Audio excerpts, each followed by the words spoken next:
अगर आप छत में गार्डनिंग करते हैं या आप गमलों में सब्जियां वगैरह उगाते हैं तो बारिशों के बाद कुछ बातों का हमें ध्यान रखना है जिससे कि ज़्यादा हार्वेस्टिंग हमारे टेरेस गार्डन से मिले या गमलों से हमें मिले। हेलो जी, तो स्वागत है आप सबका मेरे फिर से टेरेस गार्डन में। और बारिशों के बाद हमें कुछ ऐसी बातों का ध्यान गमलों में रखना होता है। तो सबसे पहले तो देखिए, अगर आपके यहाँ जोर की बारिशें हुई है तो आपके गमलों में जो भी आपने खाद वगैरह दी है वो सारी की सारी धुल गई होगी और जितने भी पौधों का खाना है वो सारा तो निकल गया होगा ना। अगर भारी बारिश हुई है तो, और अगर जैसे धीमी धीमी बारिश जो होती है ना, तो वो पौधों के लिए बहुत अच्छी होती है। बारिश का पानी पौधों के लिए बहुत अच्छा होता है, लेकिन कोई भी चीज़ है वो अगर हद से ज़्यादा हो जाए तो वो नुकसान ज़रूर करती है। वैसे ही पौधों में बारिश का पानी जो है ज़्यादा हो जाए तो सारी जितनी भी खाद है वो सारी निकल जाती है। तो सबसे मेन जो एक ध्यान हमें रखना है, क्योंकि बारिशों के बाद ही ज़्यादातर सब्जियां हमारे टेरेस गार्डन में या किचन गार्डन में लगती है। तो इसके लिए सबसे पहले तो आप खाद का बंदोबस्त ज़रूर कर लीजिए अपने गमलों के लिए। जो भी आप खाद आपके यहाँ अवेलेबल नज़दीक जो भी है तो वो ज़रूर दीजिए। अगर गोबर की खाद हो गया या फिर पत्तों की खाद हो गया या फिर आप लिक्विड फर्टिलाइज़र देते हैं जैसे सरसों की खली या किचन वेस्ट से जो आपने खाद बनाई है तो वो ज़रूर दीजिए, क्योंकि बारिशों के बाद ही ज़्यादातर सब्जियां ज़्यादा लगती है। तो इस टाइम पौधों को बहुत ज़्यादा ज़रूरत होती है खाद की। तो सबसे पहला तो मेन एक काम यही कीजिए कि खाद अपने पौधों में ज़रूर दीजिए। और सेकंड काम जो है वो होता है कि एक्स्ट्रा जो भी पीले वीले पत्ते हो गए उनको निकाल दीजिए, क्योंकि देखिए बारिशों के बाद एक बहुत समस्या पौधों में आती है, वो आती है कीड़ा लगने की। और बरसात के बाद ही ज़्यादा समस्या ये आती है, क्योंकि सब्जियां जो है बरसात के बाद लगती है तो सब्जियों को बर्बाद करने के लिए, खाने के लिए कीड़ा आपके गमलों में या किचन गार्डन में लगता है। तो उसका इलाज पहले से ही आप कर लीजिए तो थोड़ा सा कंट्रोल में रहेगा और सब्जियां भी अच्छी होगी। और इसके देखिए कई हम कल ले सकते हैं, जैसे कि एक तो केमिकल वाला होते हैं जो कि बाज़ार से आप ले सकते हो, लेकिन अगर हम टेरेस पे गार्डनिंग कर रहे हैं, किचन गार्डन में अगर हम गार्डनिंग कर रहे हैं तो 100% ऑर्गेनिक के लिए कर रहे हैं ना, कि कोई भी ऐसे केमिकल हम अपने टेरेस पे या छत पे नहीं करें। तो घरेलू भी इसके बहुत सारे उपचार होते हैं कीड़ा हटाने के। सबसे एक तो होता है कि आप राख का उपयोग कर सकते हैं। जो लकड़ी की राख है वो बहुत ज़्यादा अच्छी होती है कीड़ों के लिए।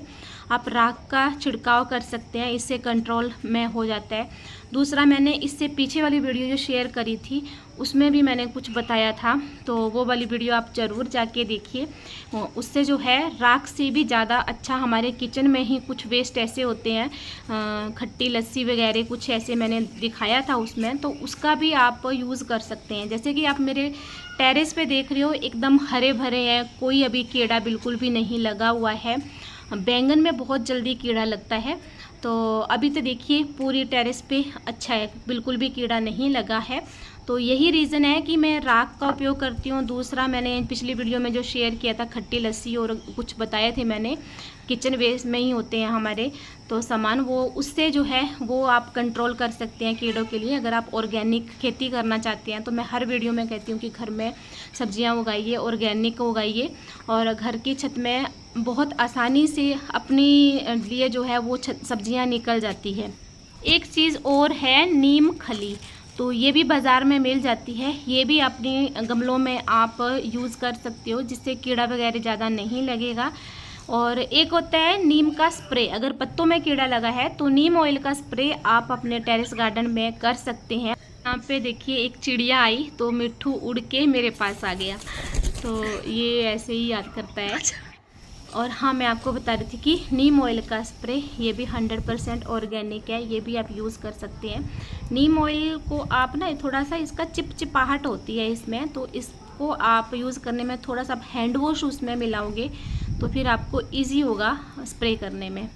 और इसी के साथ देखिए मेरी रेसिपी भी बन गई। तो आज मैंने बनाए हैं हिमाचली डिश पतरोड़े, अरबी के पत्तों के ये बनते हैं। तो चूल्हे में बहुत ही टेस्टी बनते हैं। और ये अपने टेरेस पे ही देखिए मैंने एक छोटा सा हट टाइप बनाया है और इसी में चूल्हा बनाया हुआ है, तो इसमें मैंने बनाए। और जो राख है वो मैं अपने टेरेस गार्डन में यूज़ करूँगी। और अभी मैं आ गई हूँ अपने किचन गार्डन में, और किचन गार्डन में देखिए कितने अच्छे पपीते पके हुए हैं। और बाज़ार से जो हम पपीता लेते हैं उसकी 100% कोई गारंटी नहीं है, क्योंकि उसको जो पकाया होता है वो दवाइयों के ज़रिए पकाया होता है। और पेड़ में देखिए इस तरह से अगर ये पके हुए पपीते, और इसका जो टेस्ट था ना बहुत ही अलग था बाज़ार के पपीता से। तो अच्छा लगता है जब इस तरह से हमें घर में ऑर्गेनिक तरीके से कुछ भी अगर थोड़ा बहुत मिलता है तो। और आज जो है देखिए हमारे यहाँ बारिश हो रही है और शाम का ये टाइम है, तो मैंने सोचा चलो थोड़ा सा बारिश के टाइम में भी थोड़ा सा वीडियो बना लूँ। और बारिश बहुत कम हमारे यहाँ हुई है, तो आज शाम के टाइम थोड़ी बहुत बूंदें देखिए टेरेस पे पड़ रही है।